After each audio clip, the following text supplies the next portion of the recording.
If you're a parent, teacher, or school leader, and you're sick and tired of the frustration, anger, and unfair treatment of children at high risk in our public schools, then perhaps it's time for all of us to do something about it.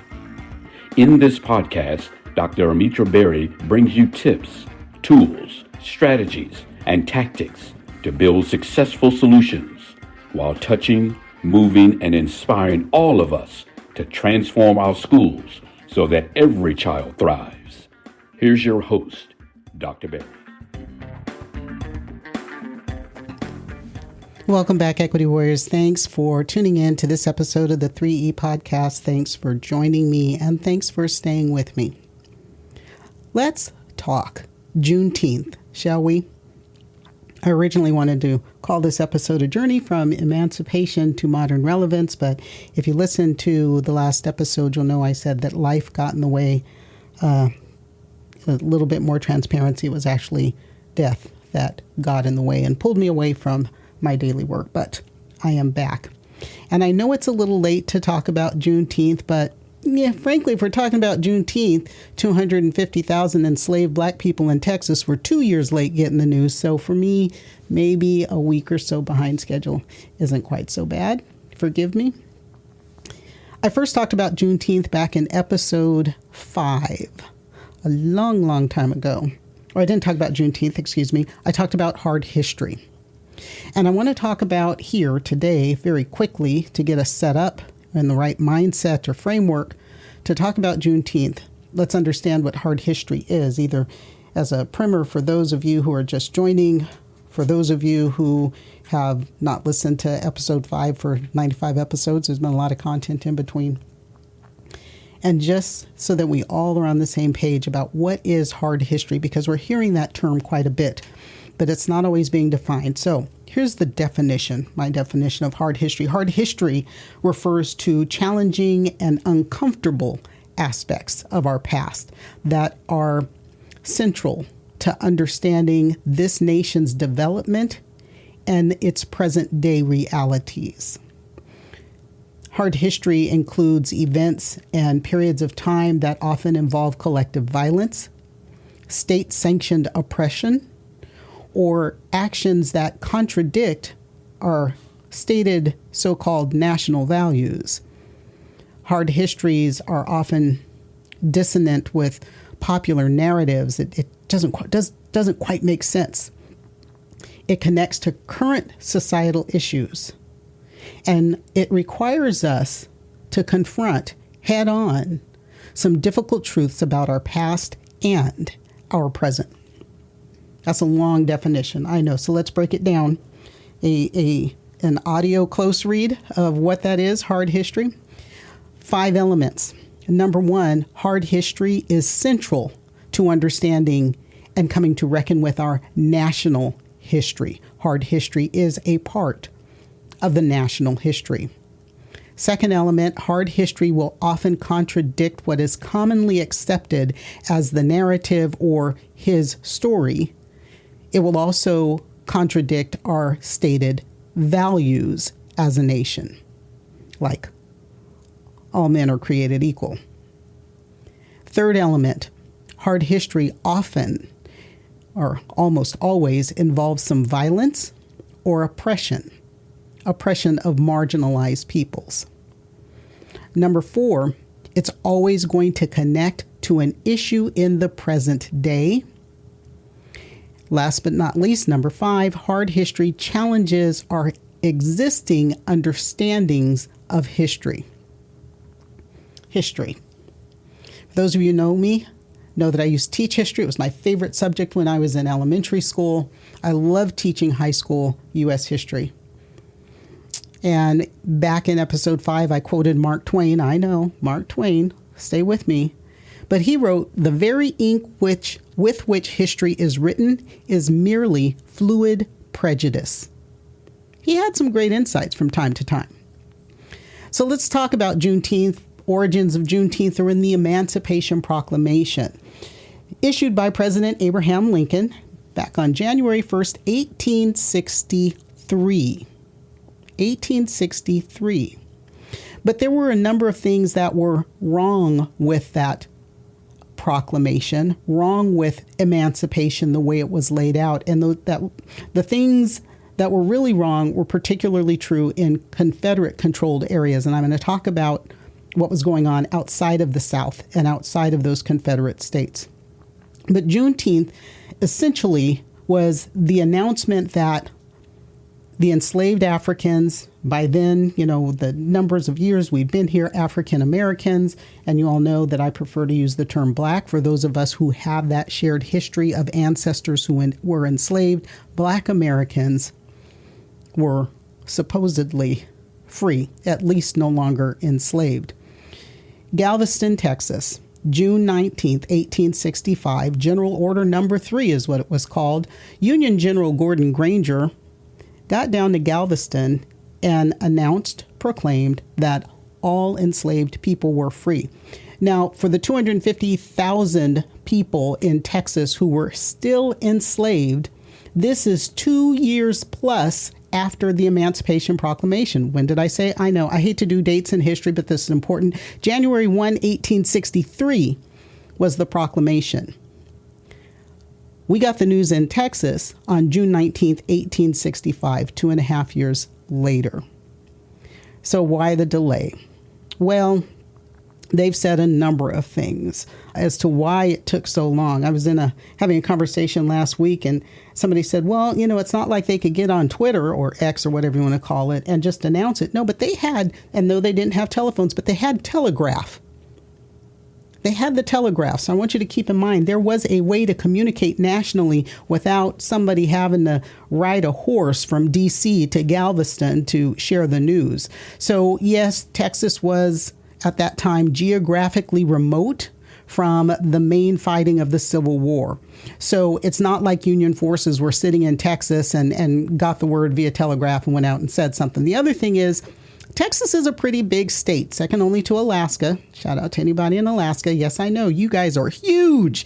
Texas looks like an ant in the state of Alaska, but it was pretty good size. There was limited infrastructure. There was limited transportation. They didn't have the rail lines that you see along the eastern seaboard. So yeah, horseback was how we got here.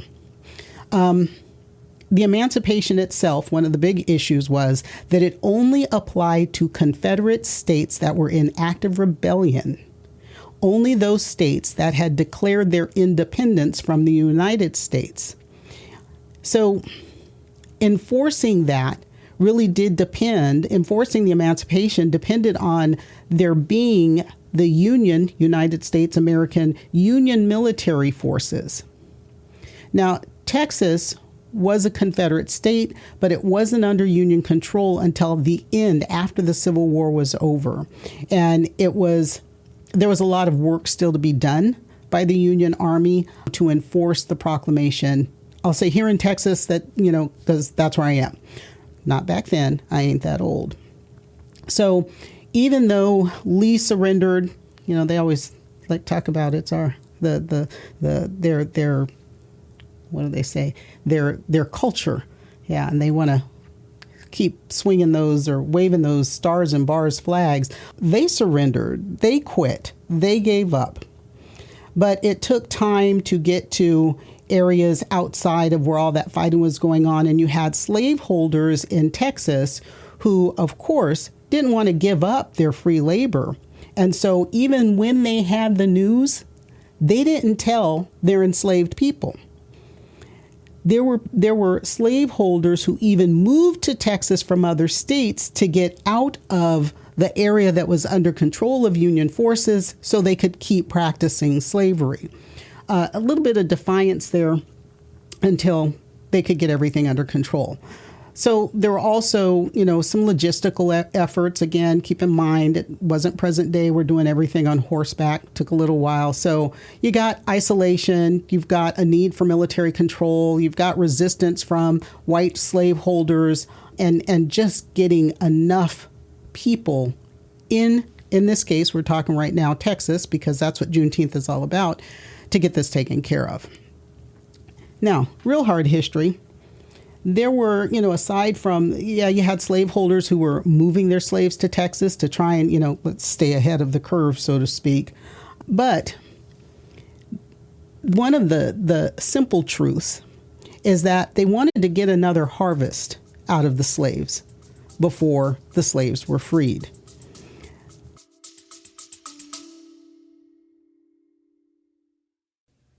Hey there, equity warriors. I want to take a quick moment to share something exciting with you. You know how passionate I am about equity in education, right? Well, I've created a special space, a safe space, where we can dive even deeper into these crucial topics. It's our Patreon channel, and I'd love for you to join me there. Here's why it's so awesome. As a Patreon subscriber, you'll get access to exclusive content that I will not share anywhere else. I'm talking additional insights, workshops like you would get in regular professional learning sessions, resources that can really amplify your impact in education. But it's more than just extra content. By subscribing, you are directly supporting our mission. You're helping to create more valuable discussions and resources that you've come to love. You're part of the change we're making in educational systems. And let me tell you, our Patreon community, it is something special. It's a place where passionate educators and advocates can come together, share ideas, and drive real change. So if you're ready to take your commitment to educational equity to the next level, I'd be thrilled to have you join me. Just head over to patreon.com/3E podcast. That's patreon.com/3E podcast. Remember, your support means the world to me, and it helps me continue this important work. Together, we can create the educational system all our students deserve. Thanks for considering, and now let's get back to the episode.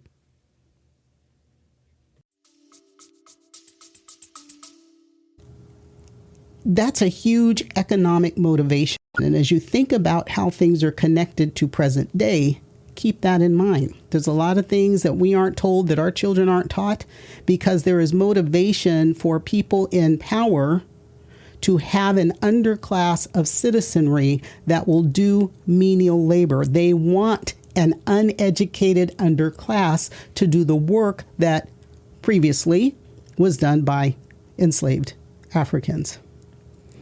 So, all of those things going on. Now, it wasn't just Texas. Texas wasn't the only state that ignored the Emancipation Proclamation. You dig deeper into American history, you find out that states like Kentucky was a border state, and because it was a border state, it was exempt from the Emancipation Proclamation. Kentucky didn't ratify the 13th Amendment, which freed the slaves, until, are you ready for this? 1976. 1976. So slavery was legal in Kentucky until you had the ratification in 1865, but Kentucky didn't ratify it until 111 years later. 111 years. Delaware rejected the 13th Amendment. They didn't ratify it until 1901, still ahead of Kentucky. But a full 30, if I do my math right, 36, 34, somebody will tell me, 34 years later, 36 years later. Mississippi, any surprise there? Mississippi was a little slow to implement the emancipation. It was the last state to ratify the 13th Amendment. It did so officially, drum roll please, are you ready for this, in 1995. And so it wasn't certified until 2013 because of some administrative oversight that needed to take place. So Mississippi, let's just call it 2013. There's some other Confederate states that resisted through a variety of means. Georgia, of course, they wanted to keep their old system. They only emancipated their slaves because of a threat of military force. And so June 19th, Weeze was free, but not really, because resistance to emancipation continued. We had black codes that restricted the rights of African Americans who were free. There were systems of sharecropping that resulted in what they called debt peonage. You were forever in debt. You could never get out. My grandparents and great-grandparents were sharecroppers. They created a system to maintain black bodies in a form of slavery based on debt, just so that they could try and make a living. There were vagrancy laws that created forced labor, chain gangs. If you were not working, not employed, or just supposedly standing around, you could be arrested and forced into a labor camp or chain gang. The images that come to mind of what that looks like in southern states is always disturbing. And there were apprenticeship systems that were created basically to exploit black children. And this wasn't just Mississippi or Alabama or Texas. This was across the former Confederacy and even some of the border states. We saw a resistance to full emancipation well beyond the Civil War, through Reconstruction, into the 20th century with Jim Crow laws and all of the other forms of systemic racism that we see now. We still don't have equal rights, although theoretically, all men are created equal. So we talk about that hard history and the dissonance between our stated values as a country, what we supposedly say we believe in, and what is the truth. That is hard history, and Juneteenth is a prime example. Now, y'all also know I'm originally from California, born and raised there. And before you folks in California and the other Western states start thinking you are so much better than all of that, here's a little bit more. So, yeah, California, when they joined the Union, they joined as a free state in 1850. But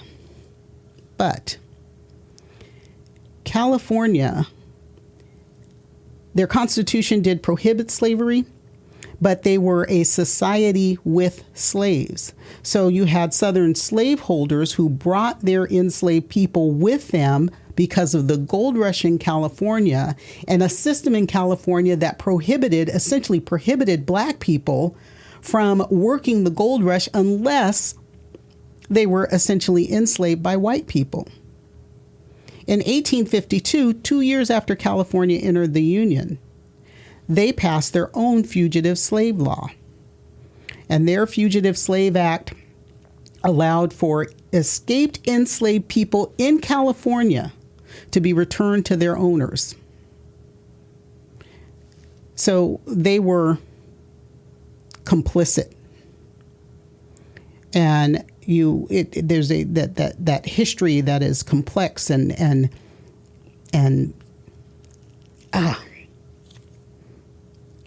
it wasn't good. We'll keep it simple. And they didn't stop there.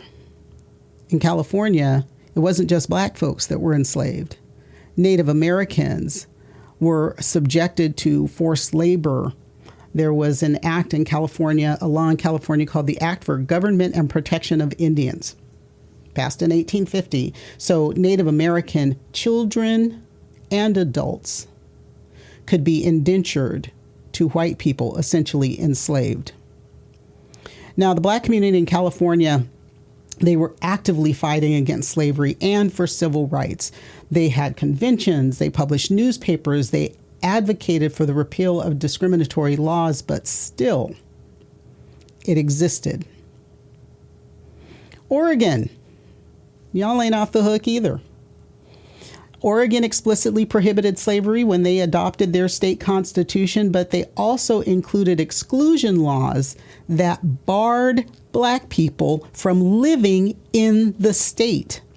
Black people were barred from living in the state of Oregon until the 1920s. And New Mexico Territory, which is our present-day Arizona and New Mexico, they allowed slavery under the Compromise of 1850. And it wasn't widespread, but the status was kind of ambiguous until the end of the Civil War. So Arizona, New Mexico, California, Oregon, Washington, you may be off the hook, but, I haven't dug deep enough, perhaps, to make sure. So maybe it wasn't as entrenched as slavery in the southern states, but the western states still engaged in some practices that undermined freedom and rights for Black people and Native people and other marginalized groups. Those practices continued to affect communities of color in the West. I'll add into that Chinese, Filipino, and Japanese populations, large populations in California. And this is why we need to celebrate Juneteenth. I'm not done. Celebrate Juneteenth.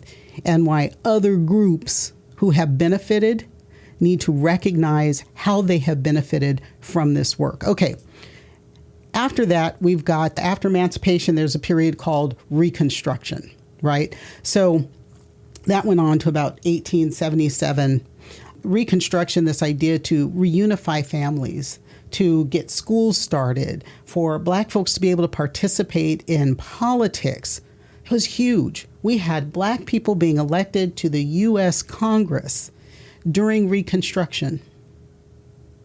The 13th, 14th, and 15th Amendments were passed. So the 13th, I've mentioned already, abolished slavery, that was 1865. 3 years later, so I love this one.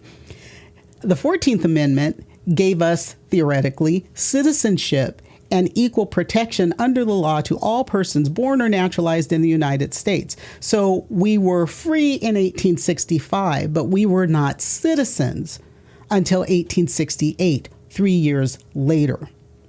The question of equal protection is still a question when you look at the way marginalized people, and particularly Black people in this country, are treated still today. And then in 1870, 2 years later, the 15th Amendment prohibited denying the right to vote based on race, color, or previous condition of servitude. But if you know a little bit of your history, you know there were things like literacy tests and poll taxes. And if you look at the present day actions taken in states like Georgia, in states like Texas, Mississippi, Alabama, across the South, where they are trying to prohibit voting or restrict voting, as soon as they say they're going to reduce the amount of early voting, no Saturday voting, no Sunday voting, reduce the number of hours on election day, have fewer drop boxes in neighborhoods of color. When you consider the present day actions that are taking place, it is just another form of denying the right to vote based on race or color. So, Juneteenth, I have a t-shirt that says Juneteenth, 1865, because my ancestors were not free in 1776 when America declared its independence from Great Britain. What's the difference between the two? We have the 4th of July, it's coming up. The birth of the United States, 1776. But that applied only to white men who owned land when it came to having those equal rights. It didn't include women. It didn't include Native Americans. It didn't include Black Americans. And it didn't include poor white people who didn't have any land. Freedom was not extended to all people on July 4th, 1776. And yet, people question why we want to celebrate Juneteenth. It wasn't until 2021 that Juneteenth was made a federal holiday. Thank you, Joe Biden. And becoming more and more popular across the United States now because it is a federal holiday. Now, living in Texas and not very far from Galveston, it is a huge event in Galveston, and it should be, and constantly remembered and recognized. Black folks have, not just in Texas, but more and more everywhere now, parades. We have Juneteenth parades. Y'all know we got to have some music and we got to have food. But if you see potato salad with raisins, step back. Educational events. It's very important for us to educate our children And for us to extend that education, not just to Black children, but to all children. We need to educate all adults about what Juneteenth is and what it means to everyone in terms of rights for marginalized people. Because there's a lot of groups that are coattailing in to get rights based on what Black people have gone through in this country. It is a symbol of resilience. Juneteenth symbolizes our fight, our ongoing fight for racial justice. And we need to use it and leverage it to continue to raise awareness about systemic racism, not just systemic racism in education, but more broadly. So how are other people benefiting? Well, think about that 14th Amendment and the extension of civil rights protections. That includes, or that's when women became protected, immigrants became protected, LGBTQ plus individuals now have protections under the 14th Amendment. It was the 14th Amendment that supported the desegregation of schools in Brown versus Board of Education. But we're not fixed yet. We ain't right yet. Think about the challenges that are currently faced by Black Americans and other marginalized groups in this country. Think about the challenges faced by children of color and children of linguistic diversity in all our schools.